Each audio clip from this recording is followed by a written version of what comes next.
Hey everybody, this is T. Ray from H10 Hanshin Tigers English News, bringing you another series preview. And we are not live on YouTube as we do quite frequently because I've brought on a special guest once again, and it's a voice that you've maybe heard, but maybe it's a face that you've never seen. So everybody, welcome Sanjay to the show all the way from Hawaii. Hey, aloha, brother TJ. Brother T-Ray. Close enough. How you doing, man? Yeah, pretty good. Coming at you live from Honolulu at it's 8:45 p.m. right now, Hawaii time. So, looking forward to chatting with you and following the team in a little bit. Yeah, absolutely. So, Sanjay made his H10 podcast debut. I think it was before the 2018 season? It was that long ago, wasn't it? It was that long ago, probably, yeah. Yeah. And then he's been pretty much a regular in 2020, which has been really awesome. But now you all can put a face to the name and to the voice. But Sanjay, just tell everybody a little bit about yourself, like where you grew up and when you became a Hanshin Tigers fan, just in case they're not sure. Oh, besides the fact that they say I have a face made for radio, yeah. I was born and raised in Kobe. And went to international schools there. So I've been a Torakichi ever since I was since I could remember myself liking baseball, which is probably about 7 years old, 8 years old. And went to college on the mainland. Went back and worked in Tokyo during the bubble years, sort of 87 to 00. And was a frequent visitor at Jingu Stadium in the left field stands. And then in the year 2001, I came over to Hawaii, and I've been here since. And I've been thrown a lifeline by Hanshin Tigers English News, allowing me to follow my team from afar. There you go. For the last 6 years, we have been the source. Yeah. Well, Sanjay, it's great to have you on the show. And just in case you haven't been to one of these series previews, we're basically going to look back on the series that was. And then we're going to, pardon me, then we're going to talk a little bit of news, and then we'll look ahead at what the Swallows are going to bring up against us. So, I don't know. Do you really want to talk about this giant series? I mean, it's just a whole lot of bagel action for us. We went scoreless, 27 straight innings in Tokyo Dome with nary a run. 6 straight losses at Tokyo Dome now this season, a total of 4 runs scored. 3 of those coming off of solo home runs, the other one coming off of a Yuki Nishi RBI double. So our fielders do not have a single RBI hit in 6 games at Tokyo Dome. Terrible stuff. Just for the record, we lost 1-0, 8-0, 2-0, and that 8-0 one also, Onelka Garcia gave us a quality start, 6 innings pitched and 3 runs against. And so the starters did their jobs, right? And we can't fault the pitchers at all. No. I mean, well, I can fault them for not hitting the ball. That's about it, because Yuki Nishi is the only one who has done it for us. He's produced half our runs at Tokyo Dome this season in 6 games. How do you like that? And he only played in 1 of those 6. So there you have it. So the keys to the series last time, what I had said was that we need to keep guys off the base paths when Okamoto gets to the plate. And guess what? For the most part, we did. He hit a solo home run in the first game, and then he had an RBI single in the second game. So there were guys on base for that. But the rest of the time, we neutralized him. Sakamoto as well, he had a sac fly and an RBI double. So the guy was on first base when he got that. So a lot of their runs were produced with, their sluggers came up to the plate a lot of the time without a lot of guys on base for them to bring in, which was good. So they followed that. I also said keep the errors down. We committed 0 errors on paper. There were a couple of flubs that did not get recorded as errors. But for the most part, our fielding did not ruin the games for us. What did ruin it for us as we continue to go on, and we'll stop right here, but we just did not get hits when we needed to. I think we totaled like 11 hits in those 3 games, something crazy like that. So you're not going to score a lot of runs when you're doing that. However, I did notice that we had 10 guys reach base in game 2. And I think, because we had a lot of walks, and then I think in game 3, just yesterday, I think we had something like 8 or 9 again. I think 9 reached base again. So we're getting guys on base. We're just not bringing them home. And so the key to victory in this upcoming series is cross home plate. Are you with me on that, Sanjay? I'm with you. I hear you loud and clear, and I hope that the team does too. So it's 36 straight innings without a run scored. I think the NPB record is something like 57 innings, which means that if we go beyond Sunday inning 7 without a run scored. The record is ours, but we don't want it. However, the good news is we're going into a hitter-friendly park against a team that is notorious for having bad pitching. So we should be okay. Let's break down the Swallows real quick before we get into the Tigers and the keys to victory. So first of all, they've got Daiki Yoshida, who's not like a super well-known pitcher, but he's going to be on the mound tonight. And lately he's been going 5 innings pitched, 2 runs against, 6 innings pitched, 2 runs against. So quality stuff, decent stuff. Hopefully we'll be able to break him down for a bit more than that tonight. Tomorrow, they're bringing us Yasuhiro Ogawa, also known as Ryan, who pitched a no-hitter for the first time in his career. So he's like 8 behind Nolan Ryan, his hero. But he went 135 pitches last Saturday. So I'm hopeful, as I tend to be, that he will be a little bit more fatigued than normal, and he can't possibly continue this no-hit streak much longer than he has. And then on Sunday, I'm not sure who they're going to bring because they had Yamanaka last Sunday, but he has been deactivated. So that's their starting 3, and then their lineup looks like this. Sakaguchi at the top, who's struggling a bit but had a good Sunday. Yamada batting second, batting .230 on the year, followed by Aoki, who's excellent, and then Murakami, who's excellent.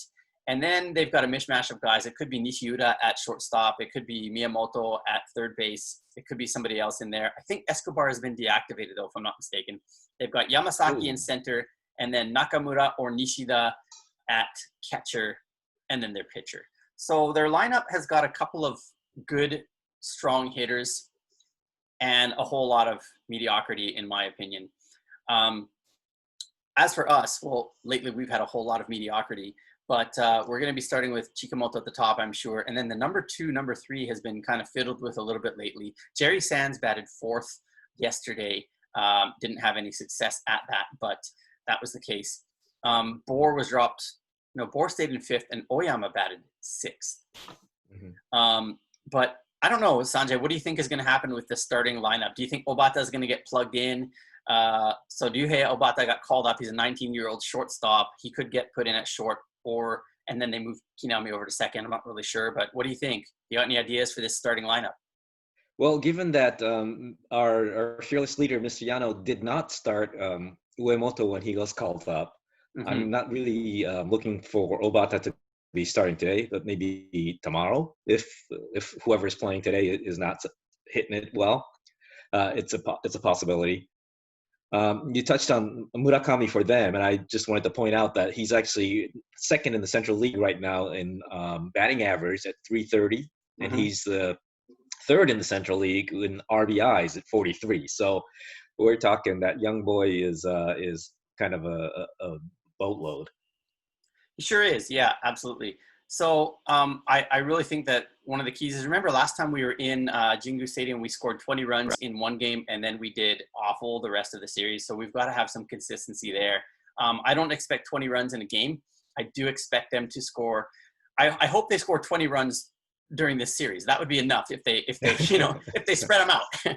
Yeah. For the record, Murakami is 375, batting 375 against us so far this year. That's his best against any team.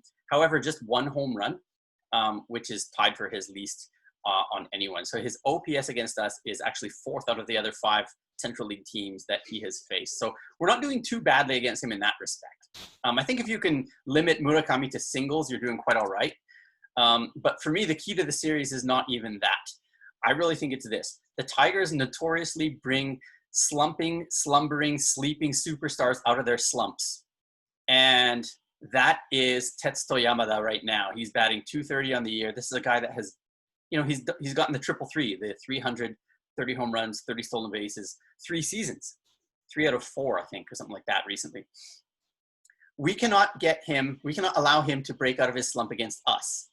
If we can neutralize Yamada and keep him in that slump, that automatically means that the table is not being set as much for Murakami. And then if he does get those singles, it's going to bring in fewer runs for them. That's just my thought. Any thoughts for you about keys to this series other than scoring runs? You are so correct. In fact, too correct that it's painful that we do wake the sleeping giants more often than not.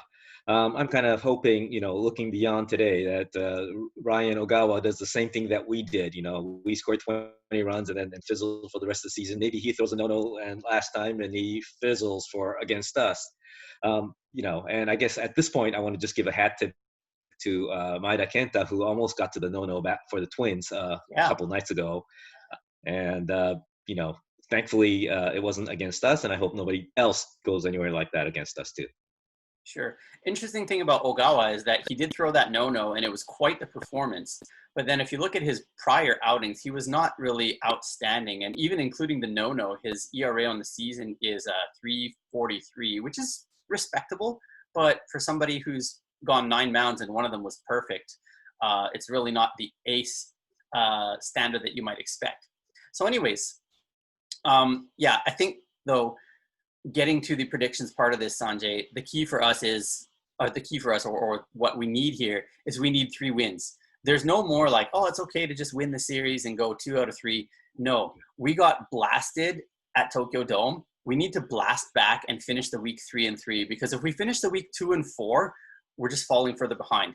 We lost 3 games on the Giants in the standings. We're not going to gain 3 back by winning 3 straight, because probably they will not get swept, but we need to do something to build our way back up in that. I don't care about, are we going to catch up to the Bay Stars? We got to just slowly creep our way back up to the Giants, because that's the golden standard, especially in 2020 when there are no playoffs. Any thoughts on that, Sanjay? Yeah, well, at this point, I agree with you 100% that we got to control what we can control, which is our own wins and losses, and we just got to win every game, every series, and just keep plugging away. And you're right, against the Swallows, the questionable Swallows, dare I say, we got to take 3. So we haven't even touched on who our starting pitchers are in this series, and maybe we should do that. It's Fujinami tonight, probably Yuki Nishi tomorrow, and then Takumi Akiyama on Sunday. Remember, he threw a complete game against these same Swallows last time we were at Jingu. He allowed 3 home runs and 5 runs, but he went the distance. And Nishi, other than his 1 blunder against the Bay Stars, has been stellar this year. And it's high time Fujinami get his first win of the season. I'm feeling it. I don't know about you, but here's to hoping. Well, you know what? Since we broke all kinds of historic records with our, being swept and so on, with the first time in 25 years that we got swept by the Giants. And that was in Koshien. And I don't know why they want to go backwards and say, well, at their park, it was 57 years. Like, that's somehow even worse. I think it's time for Fujinami to end his drought too. It's like, let's break all these records and the streaks.